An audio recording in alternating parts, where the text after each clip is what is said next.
Hey everybody, and welcome to Wake Up Call. And today we're going to be talking about the fact that sometimes it's supposed to hurt. You know, the other day I had a not so unique experience, but I had a very unique thought during this conversation I had with a mom. And she was like so many other people we take care of, had a significant amount of challenges on the energy side of things, on the pain side of things. Her whole body was hurting. She had tremendous amounts of tension and stress. The headaches, the energy was gone. The sleep was horrible. The digestive system was off. And she basically categorized and listed every single challenge in her life. On the physical side of things, she felt horrible. No energy, lots of pain. And on the energy side of things, non-existent. Her sleep was horrible. She was pouring her life into her kids, which just seemed to add more to the stress. And in her own words, her marriage was unraveling, and she didn't have time to cook food or healthy foods. She didn't have time to eat those healthy foods, and she didn't have time to work out. And a lot of things were just hurting in her whole life. And after listing all these challenges in her life, I said, you know what? You're not going to want to hear this, but sometimes it's supposed to hurt. And she was like, I don't know if I like that. And I was like, I don't like it either, but I want things to change for you.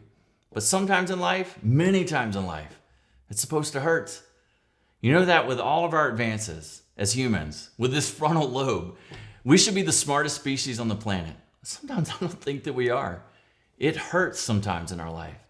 I'm wondering why we're trying to dance this delicate chemistry balance of Tylenol and coffee to just get through our day. And that's not the solution to health. Sometimes it's supposed to hurt. If I put my hand on a burner, I need to know to take it off. But if my marriage is burning, I need to know to take my hand off that burner too and figure out some strategies not to burn myself all the time. It seems like common sense, but common sense is not that common anymore. Sometimes it's supposed to hurt. And if something's hurting in your life, we need to figure out why. And if that's an emotional or spiritual hurt, we need to know why.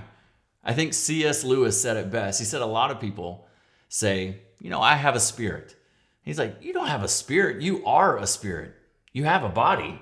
And if our body's telling us something's hurting because of a spiritual disconnect or irritation, we need to go to the source. You're not going to chemically alter your existence to make it that much better. It's not going to sustain that help. And you don't want to disconnect from your senses. As frustrating, as painful, as pain and inflammation can be, it's trying to tell you something. Where in life do you need to take your hand off the burner? And where do you put that hand into something opportunistic and productive so that you can lift up your life, you can lift up your energy, and you can lift up your nerve system that has to adapt to all these challenges? In our practice, we find out what's going on with that nervous system. On the inside, we go to the source so that we can better live and express life on the outside. It's not something we guess at. We measure it every single step of the way. But it all begins with an understanding that, you know what? Sometimes it's supposed to hurt. That pain is ultimately a gift. It's a lesson. And I never want to take away that lesson from people. But I want them to understand where they're at. Create a path to where they're going. And then let's walk that journey together. Think about it. Where in your life is it hurting?